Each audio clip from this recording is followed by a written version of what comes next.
and we are here to support him, and I'm hoping that more people get to know him, and we don't have much time left, so we're really trying to get something going here for him. So I think Mahlon and Lydia, did you guys live here in 2015 when you bought that? Yep. Yeah. And so I'll let him come up and give you a little history. Not here. Yeah, here. And they just live just east of the highway out here. So you guys want to come up and... You gotta go with me. Tell us a little bit about yourselves and everything, so. Well, thank you, Judy. Yeah, thank you. Appreciate it. Yes, Dan and I, we just like really want to make this happen, so it's anything Very you good. can do. Well, thank you, Deanna and Judy, to put it together. I brought her with me because I done something last week that was special. I wanna, what? I gotta tell them. Did any of you men ever surprise your wife? A real good surprise where she doesn't expect it? They're not going to admit it. They're not going to admit it. Oh, that's a lot of fun, especially if she doesn't know you're coming. And then you crawl into bed and... Get shot? No. She went to Pennsylvania for 2 weeks, and that was too long for me, so I had to go see her. So I get there, and... Well, the funny part is, I was going to fly. And then she found my ticket. I said, oh, this ain't gonna work. So I canceled my ticket and I drove. Oh, wow. All the way to Pennsylvania. That's a drive. And I'm like, what am I gonna do? Because she calls every day and I'm gonna be on the road. How am I gonna hide, you know? So I prayed that she doesn't call all day Saturday. And she didn't until evening. And we were driving down the interstate and she calls, and there was a water meeting over in Plains that night, Saturday afternoon. And I knew she would call and ask questions about it. And I was like, what am I going to do? I wasn't there. She's going to ask questions. So I made a few phone calls to the people that were there, so I have a little bit of information. I pulled it off. But she should have got the hint because I used my credit card to swipe to go through the toll. And there was and she got a text that the credit card was charged. She was a little confused, but she didn't get it. I arrived that next morning at 4 o'clock. She's in bed, laying there, and I'm like, I don't want to be rude, but I have to surprise her. So I lay on the floor. I figured I'd sleep on the floor until morning. I thought, no, I can't do that if she wakes up. See, he snores. He wakes me up. So I said, if I lay on the floor, she'll wake up before I'm awake and sees me. Then I don't get the surprise, right? So then I figured, well, if I crawl in bed, I'm definitely going to wake her up. Yeah. So I said, well, let's get it over with. So I crawl real easy, you know. She shouldn't have felt nothing. Crawled in there, I got about 2 steps, and here she comes flying out of the bed. I just beat the tar out. Oh, good. Thank you, honey, I love it. I will. So, yeah, so thank you for putting this together. That was fun. And I think she enjoyed it, right? I'm still thinking about that part. Did you take any years off her life from scaring her? No, I just said, it's just me, you can stop now, so that she stopped. Well, So- she left bruises where you can't see them. That's good. Yeah, it's all on my back, so that was perfect. Yeah, anyway, thank you guys for coming out for this meeting. It's a joy and privilege of mine to meet you guys. And this is the first, I never run for any office, I never figured I would, but here I am doing it. Because I got enough things to do. I got a farm, I got roofing, I've got a team of people. I don't have, if you look at time, I don't have time for this. But we can't let the Democrats take over. Or people that don't understand business. To be able to run a community or a county, you have to understand how business works. And for me, I was like, there's so many things happening and I'm fussing about it, right? I'm fussing about it. It can't keep on doing this. Well, how are we going to make a difference? I'm going to have to try to make a difference. And I can't make a difference by myself. I need you guys. And I think the something that we've lost in America is community, pulling together. If there's a problem, we stick together and don't just send one person out to fight our battles. If we send one person out to fight our battles, that person will probably get destroyed, blackmailed or whatever. I don't know how all that works. For an example of that, I want to share a story with you how we need to fight back on the little things. There's an Amish community in Ohio, and there's a county that made some new rules for them on their buggies. Now we could say, and that was putting a yellow blinking light on top of the buggy so people can see when they're driving. Me and you might say, well, that's common sense. That's safety, that's what we need to do. But they made the law, and then they started writing tickets. And the Amish said, we're not going to do it. Then they had a court case. They got till January 23 to pay that fine for not having that blinking light. They said, we're not going to pay. So if you think about that, we're not going to pay. And if we stick together as a community, who's going to win? They are going to win because they're not going to send 50 people to prison because they didn't have a blinking light. That doesn't happen. The community will get together. You could say, well, we need that for safety. Well, that is how our freedoms get taken and stolen and taken from us because of the little word safety. We can't go down that road or we'll lose everything. Because most people die in bed. So we better, for safety reasons, I don't think we should go to bed.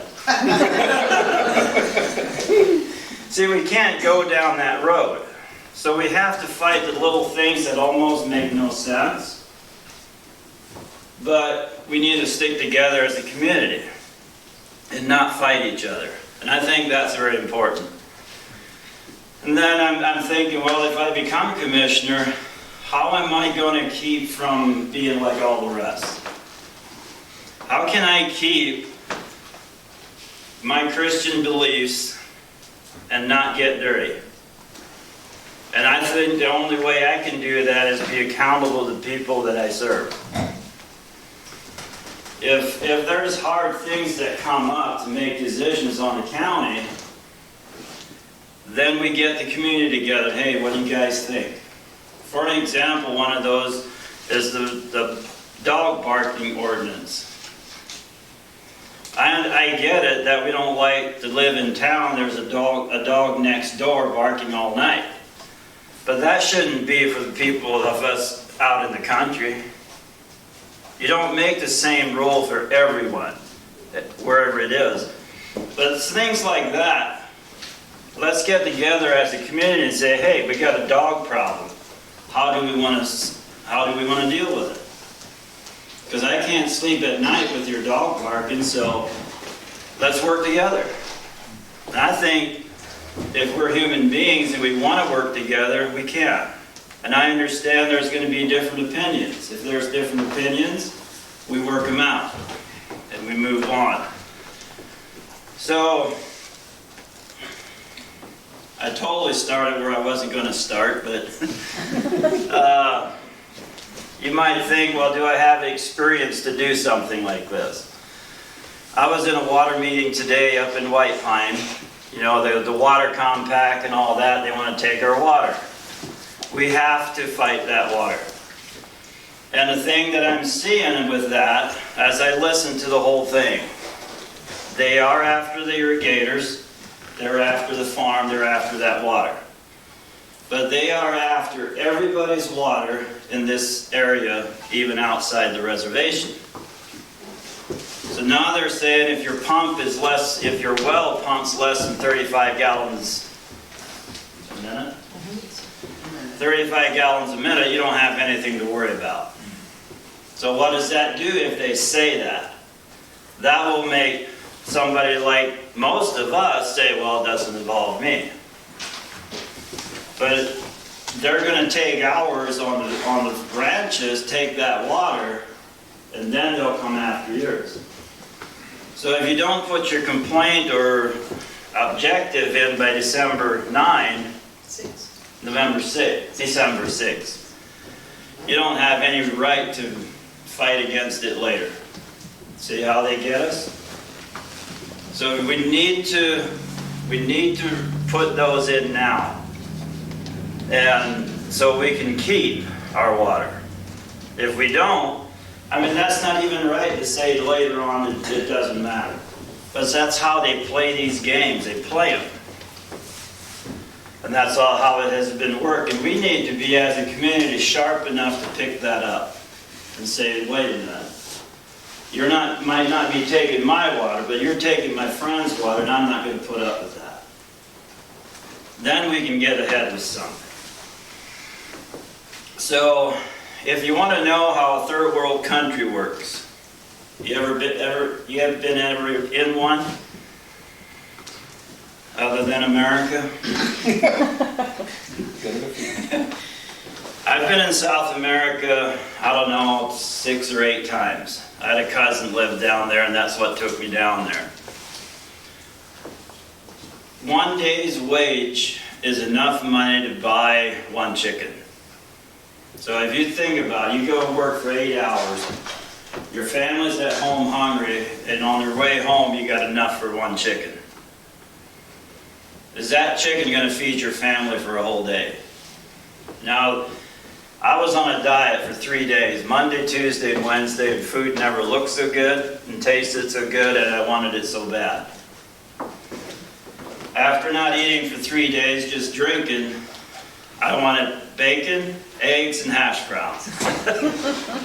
And you were the lucky lady to have me that morning. So, but food, once you don't have it, you'll do almost anything to get it. So these people in South America down there, they're working hard. I mean, they don't have a chainsaw, they use a machete to chop down their trees, and it's water, so the trees are not like ours. So they do a lot of chopping with that, and that's how they plow their yard, their garden, and that's how they plant everything is a machete.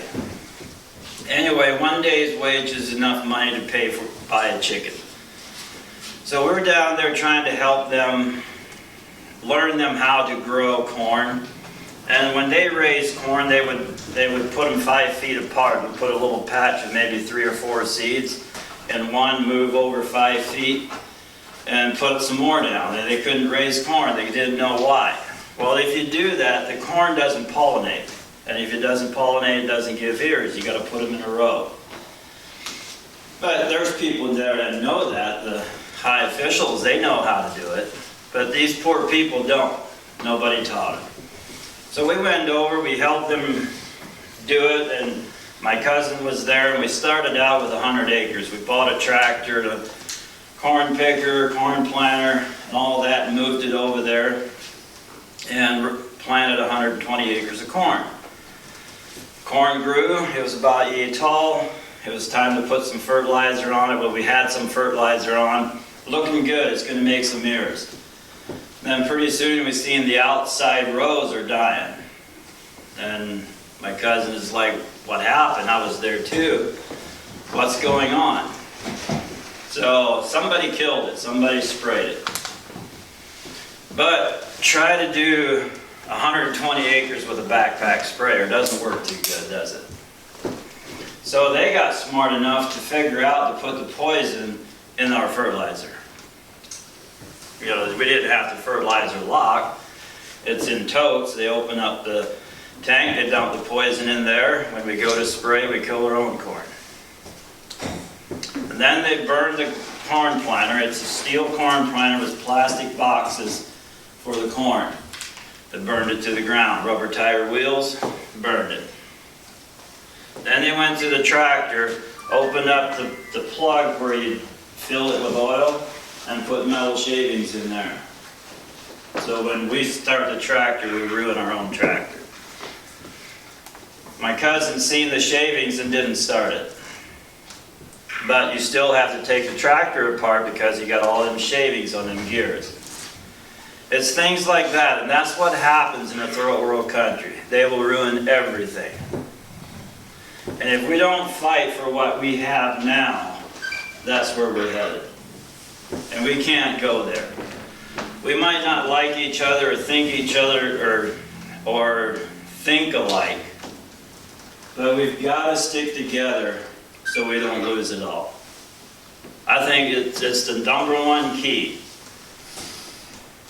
If you think of these communities, you can think of the Amish, the Mennonites, the Hutterites, all those people that stick together. How do they do it? Now they have rules and stuff and strict rules, and that's part of it. But the reason they're successful as a group, as a body, is because they all want the same thing. And if we as a community, we don't have to be in a religious setting to be a community that work together to fight for what is right. We can be right here in Hot Springs. We can get together and see what the community needs and do that and keep the wolves out. If you watch even the wild animals know if there's wolves coming, certain ones will run, others will make a circle. Put the young ones in the middle, and they fight everything off. And you watch these movies of lions or something trying to take a herd. If those animals stay in a circle, they are protected. They don't get them. It's when one runs off, and then they scatter. We got to stick together if we're going to win this battle. So I think that's all I've got. Does anybody have some questions they'd like to ask Mahlon? Yeah. What is your plan when you are elected commissioner here in the 2nd District to be available to your community if they have concerns or things they need to have done?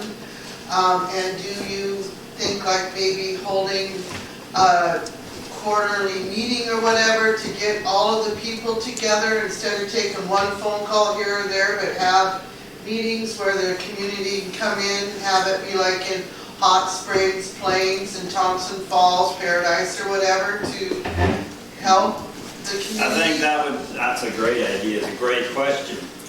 And it's a great idea because if we want community to work together, how we're going to do that? I can't do it from Thompson Falls and have no connection with you guys. If something comes up, and Dan can probably talk about this himself, he's the mayor of Plains. I'm assuming, and I'll let him answer that, if he wouldn't have a connection with Plains, he probably couldn't do anything. And that's the problem we've having with the commissioners we have now. They don't want to answer the phone, they don't want to answer the email, they don't want to talk to people, they don't want to give you an answer. I can tell you, I might not have the answer when you ask, but I'll still listen to what you have to say.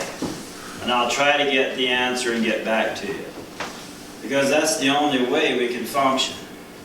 We can't function with 3 leaders doing everything and thinking they're the big shot of the whole thing. They're not, they're servants. If you go into the Bible, what does Jesus say that a servant is? He said, who is more important, them that sit at the table or the one serving? He said, isn't it them that are sitting at the table? So I would be a servant to you. Not a dictator, not a boss. But we do have, as a commissioner, we have responsibilities. We can't do everybody's bidding, but we want to make the right choice. I always say this way, whatever decision I make, I look at how will that affect my freedom. Because my freedom is the key to everything. And that's where I need to make my decision, not based on where the money lays. So I hope that answers your question. I think having meetings in different towns would be a great asset. Yeah. I got a question about legal expenses. You see, in this great country of America, whoever has the most money wins. And I got a real problem with that. The water dispute, I kind of promised I wouldn't talk about it, but so we got in this dispute and we ended up in the FERC court in Washington, D.C., and we got beat up by the tribe. We had 2 attorneys, they got 30. We spent $500,000 and lost. Yeah, but you think about that. If you'd have brought the whole community, they'd have had to quit. No, I don't believe that. You don't think so? No. I think they would, because they'd be voted out. Well, the person that made that decision was a Federal Energy Commission judge, and he wasn't accountable to anyone. I don't know, those are difficult situations. But I don't know, what are your plans? How do you attack the legal system? That one I don't know. You better have a slush fund. Yeah, I don't know. There's a lot of things I don't know. And I'm not going to try to say I do and talk big and say I'll do this and this. I'm going to say I don't know. And I expect a lot of crap and I don't know how I'm going to deal with it. I don't know. But I'm going to do my best to keep your freedom at all possible. I'll be thrown under the bus before you will, if that makes sense. I just got one more comment. Yeah. So I kind of question how smart you are. You make little square bales, don't you? Not anymore. Well, you got to think about that. You talked about money earlier, didn't you? Yeah, Small bales where the money's at. it is. Everyone hates you. So I made small squares and then I made rounds. I hate rounds. Can't get a square meal. So now I make square. But an old person, a square bill works just fine for me. There you go. I can't move the big round ones, Yeah. but I can move the small ones. I'm looking for more people to do square, small square. Small squares. By a grinder. A lot of work. So, any other questions?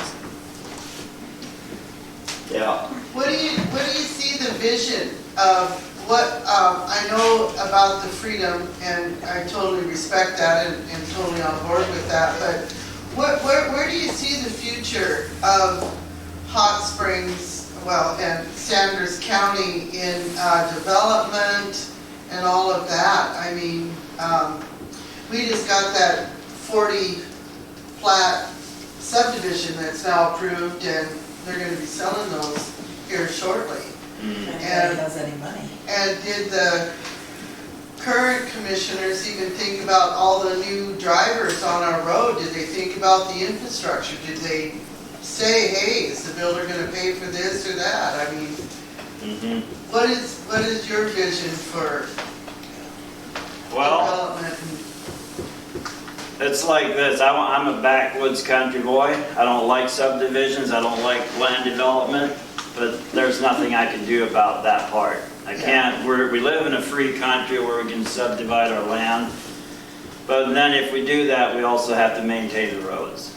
We have to, and that, to me, that's not a hard thing to do, is to maintain the roads and put roads in. I mean, we've got the graders, right? I mean, Well, I drive school bus, and believe me, they're doing better, but I drive the school bus out there, Pete and and I'm telling you, it's better, because years ago, Chuck Hoff drove out towards the Bitterroot, and the road was so bad that the radiator just fell out of the bus, you know? Yeah. So, I don't know if this had anything to do with, but the first forum we had up in Trout Creek, these roads were still bad. And I made the remark that my first thing I'm going to do is clean up the roads. I said, this is ridiculous. We got the grader, we got the time, we got everything it takes. How hard is it to round them roads? And if you grade them, don't go back and make them flat. Keep a crown on them so the water rolls. About a month later, they started grading the roads, but one stupid thing they did, fill the ditch with dirt. That is the dumbest thing anybody could have done. I called Ben, I said, what are you gonna do? I said, my blood was boiling when they did my road. I called him up, I said, what in the world are you doing? He said, what's going on? I said, there's 2 graders going down the road, about 15 miles an hour, and just shooting the dirt in the ditch. He said, oh, we'll clean it up. I said, okay, if you clean it up, I said, that's fine. But in my mind at that moment, I was like, no, he won't. But if I'm commissioner, they will clean it up. Okay.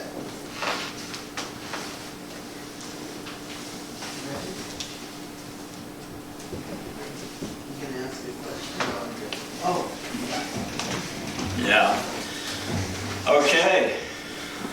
Dan Rowan is here. He's running for District 1. Am I right? District 1? Yes, Yeah. yes, that's Sometimes I get it mixed up, 1 or 2. Now, he's way more long-winded than I am, so it's up to you. But he's a friend of mine, and I think me and him could work together in the commissioner, being commissioner. It's like I told her, if you vote for me, you gotta vote for him. But he's been mayor. He's been mayor for, what, 10 years? 5 years over in Plains. And he understands the political part of everything. So if he gets in, he can help train me. And I can help train him to listen to the people.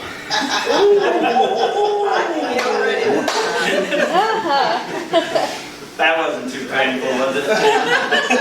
That was okay. We got a joke. So I don't know, do you guys want him to speak? Sure. Sure. Yeah? We'll put him through the ringer too. Thanks, Will. Yeah, it doesn't matter, because the mic's not active. Oh. Just zero. Testing 1, 2, 3.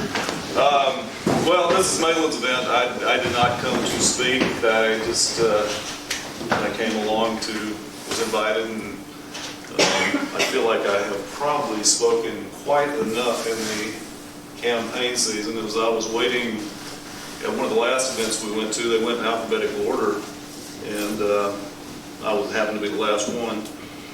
And as I was sitting there listening to everybody else, the thought occurred to me, I've been doing this since March, I believe, latter part of March. And you get the feeling that you've spoken to everyone in the county, but really that's not the truth. Some of these events have been really well attended. Forums, some of those in particular, were really well attended. As I've said before, when I get in front of a room full of people, I know I have a heart because I can feel it beating. And it took me a while to figure that out, because I chair public meetings every month, sometimes multi-times a month, and I'm never nervous speaking at those events. And it took me a little bit to figure out why, what the difference was. The difference is I was talking about city business versus standing up here talking about myself. And I was raised as a child to not talk about yourself. Never brag. Never talk about yourself. And it's taken me a while to kind of overcome that. And I will say my opponent in the race is not doing a very good job telling you guys all the accomplishments and experience I have. So I've had to learn to get over that and talk about myself a little bit. As Mahlon said, I was not someone that came from a background you would think would get into politics. I started as a young man working logging. Logged up Thompson River, started for my cousin Albert Arnold for log, worked construction. I was a welder, different things, blue collar things like that. Then went into gunsmithing and did that for several years. Got on the town council in Plains, did that for 5 years. Former mayor said that and by that time I was council president, he said, I'm not going to run again, would you consider it? I said, no, I don't want to do it. You do it. You continue to do it. His mind was made up, and I said, well, I'll consider it. And And I did, and I called the other guy that had been on council longer than I had, and he didn't want to do it. And it got to the point where it was not whether I wanted to do it, but if I didn't do it, who would? Who was more well qualified than I was to do it? I knew the big issues. Was a little bit naive about coming from the legislative side, which was the council, to the administrative side. That is a huge learning curve, and once you were directly responsible for managing employees and having your name on every document that comes before the city, having to worry about, as referenced earlier, the litigious nature of our society today, and every move that you make as a governmental entity, getting sued and wasting taxpayer money if you do that. For instance, just as a quick thing, wrongful termination. A little town in Montana wound up wrongfully terminating somebody, and they wound up with a $2.5 million settlement over wrongful termination. The employee got back wages, future wages, and punitive damages as well. MMIA, which is the group that covers all small towns in Montana, or most of them, covered about $500,000 of that, and the taxpayer was stuck with the other $200,000 or $2 million. So you need to have common sense to start with, and then there is a steep learning curve in learning how governmental business and operations have to go. And you need good, competent legal advice too. And that's something, and let me preface this remark and say I am not directing this at the office or the current office holder at the county attorney office right now.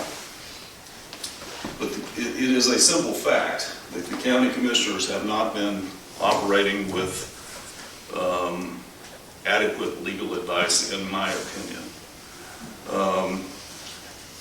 As a commissioner, I am simply not going to vote for ordinances, vote on approving contracts, things of this nature, without having adequate legal review by the county attorney.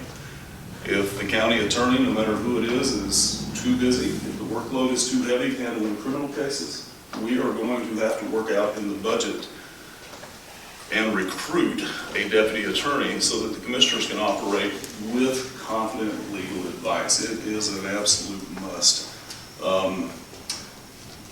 I'm getting a little bit wonky. I know that. I like to talk about solid waste a lot. I'm not going to go too far down that road, but if you guys pay attention to your tax bill right now, we'll go just a little ways down there. Currently for residents, and most residents in Sanders County, it's a $160 fee collected with your property taxes to access the transfer sites. And that's an enterprise fund, meaning it should stand on its own feet instead of dipping into the general fund collected by property taxes. They're talking about doubling that. And as you guys might know, if you visited the transfer sites in the last 6 months or so, not only did fees increase, but they are additional fees for things that previously had not been charged for. Non-freon appliances, limbs and leaves, various other things.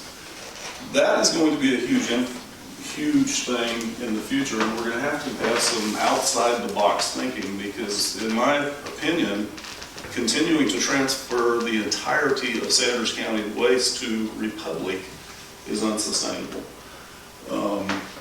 Won't go too far down to that, but without garbage services, Mahlon referenced third world countries, without solid waste services, we will start looking like a third world country around here. Maybe there's a few spots that already do. I was going to say there's a few spots that already do.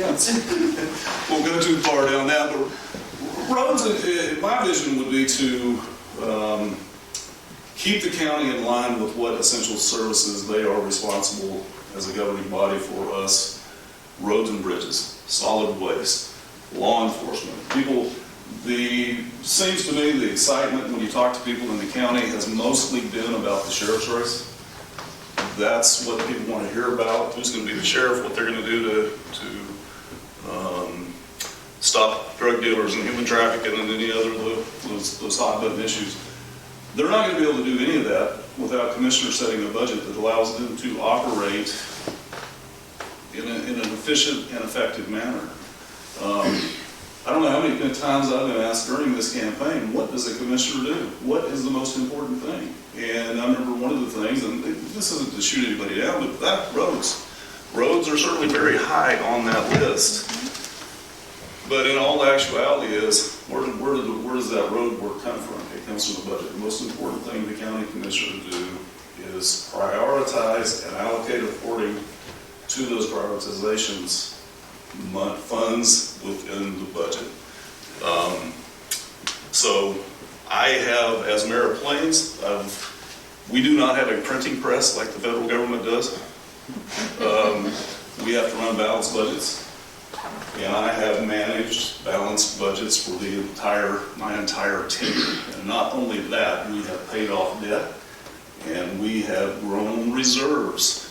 We've had a water main issue in Plains. Some of you guys might have heard about it. That water main going to the tower was put in 1965. That was the year before my birth. And since then, there have trees grown on the top of it, and the roots finally busted some of the pipe the other night. And, well, it had been leaking for a while. Let me say that. We found it the other night. And that is going to require that's probably going to be a $100,000 project. And as far as public works projects, that's probably not all that expensive. But Town of Plains does not have a big budget, and I was asked, how are you guys going to pay for that? I said reserves in water fund have grown every year since I've been mayor, and so we do have that kind of money. But I guess I'll just wrap up, and for some that might have questions about where I came from, I guess I'll end. I usually start with that, but maybe I'll end with that this evening. My mother was raised in Plains. She grew up in that little house right across from the Catholic Church. My father was from Georgia, so I spent some time going back and forth from Georgia to Plains. That's where I picked up the accent.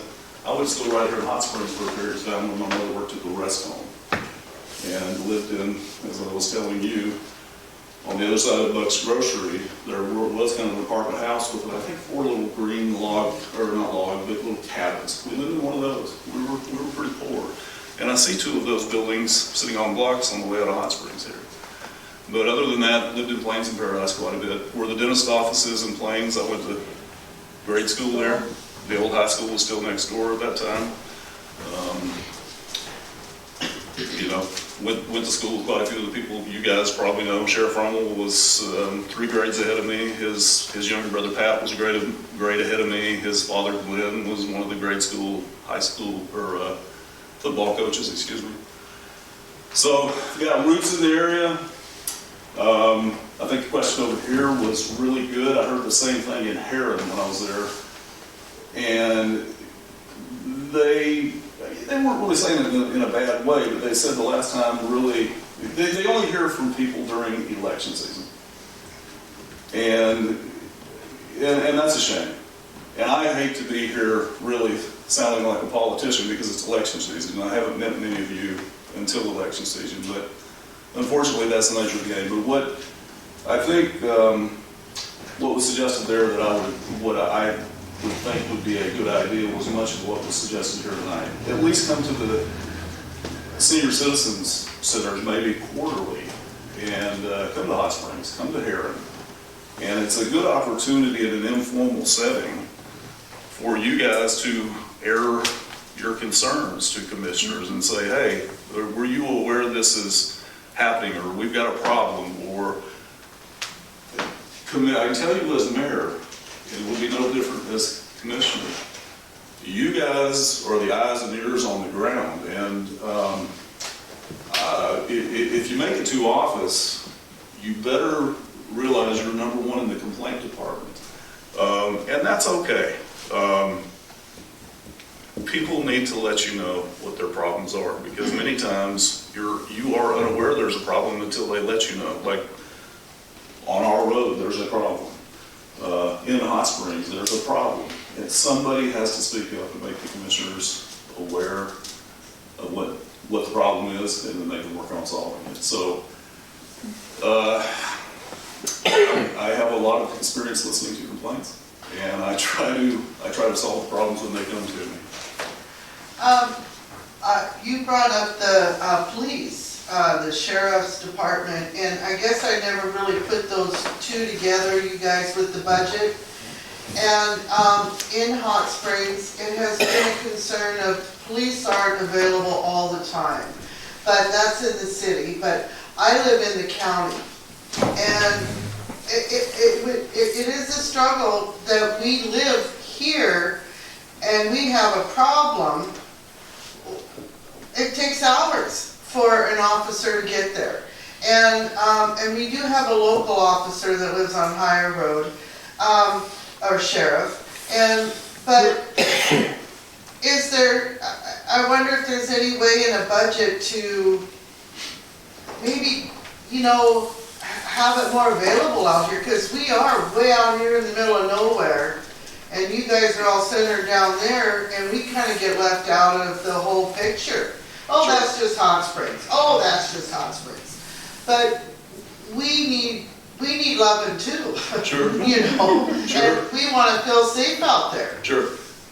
Well, and you guys should. You're paying property taxes just like everybody else. Yeah, I just got my taxes, I know. It's a tough situation, and here's where you talk about prioritization and then allocating according to those prioritizations. The pot of money coming in is only the revenues are what they are, and so if the community at large, whether it's Hot Springs or whether it's Dixon, say, hey, every time we call with an issue, you've got deputies in Heron, and it takes them 2 hours to get here, and it's a problem. We want you to prioritize greater presence in law enforcement, and then it's going to be up to the commissioners. Again, the pot's only so big, so just like in our budgets, you know how it is. If you want that new pickup, you might have to cut somewhere else. I don't know what that's, maybe it's less ribeye dinners every night. I don't know what it would be, but you're going to have to pull that from somewhere that's not quite as important and really get county government to essential services. I mean, that type of prioritization. Tell the commissioners, because what Mahlon said I think is right. You guys, we're the servants. We're supposed to be listening to you. It's not big eyes and little U's. It's what do you want out of county government that you're paying for it and what you're demanding should be done. Somebody asked me one time at a similar event to this, they said, how are you going to vote if 85% of the people in the county are, they didn't name an issue in particular, but if they're for it, are you going to be for it? I said, well, if it's not violating people's rights, I certainly would be. Yes, I am going to listen to what the people want. Yeah. And there are people, as we all know and will acknowledge, I'm sure, there are some people that are unreasonable in things that they want. I mean, yeah, maybe I am too sometimes. I've heard that I am. But that sounds like a politician answer, but it's the truth. There's the pot of money is so big. Some of these grant funds that come out for additional resource officers and things like that, they're very good at paying for the 1 year on a 4-year thing, and then you pay for the rest of it, and you have to come up with the money to do that. So I know it's all about the money. Yeah. It always is. yeah, and grants aren't always the answer. I mean, No. you have to be careful about the strings, and you have to be careful that you're not obligating yourself to straining your budget, because there's a lot of that. We'll pay for the first year of it, and then you pay for the rest of it. So you can really strain yourself monetarily. Yes, sir. So I probably know the answer, but how do you feel about gun ownership? I am a strong Second Amendment supporter, Thank you. We're in and Montana. and I like them all, not just grappling hunting rifle. I like a bunch of those other ones that some people don't like, and He's pretty good at building them too. yeah, yes, I'm a very strong Second Amendment supporter, and that's not just political campaign talk. I will tell you, after and maybe this won't mean much to you guys, but after a year and a week, the government finally gave me my permission slip to pick up the suppressor that I purchased a year and a week ago here, about a week ago. Wow. Something simply to, I'm not an assassin or anything like that, or the things they like to portray in the movies. It's just a way to help. I have tendonitis in the ears now, and I don't want it to be worse. Just a muffler for your firearm. Now, why should that take a year and a week to get a permission slip to do it? I don't think it should, but probably a little more than you needed to know, but strong Second Amendment support. Anything else for, hope I haven't. No, you done well. Thank you, guys. Nothing else, I'll sit down. Thank you very much. Well, thank you guys for coming in, and is it okay, Stephen is filming this, if when there's questions like, hey, I want to talk to Mahlon, I got some questions, how do they get in touch with you, Mahlon? You need, The people on the internet or wherever this is going to be seen, and they're like, how do I get a hold of Mahlon to ask questions? I couldn't make it. email or phone, call me, or email. Okay, can you tell the camera? Yeah, my email address is mahlonlee9@gmail.com, and that is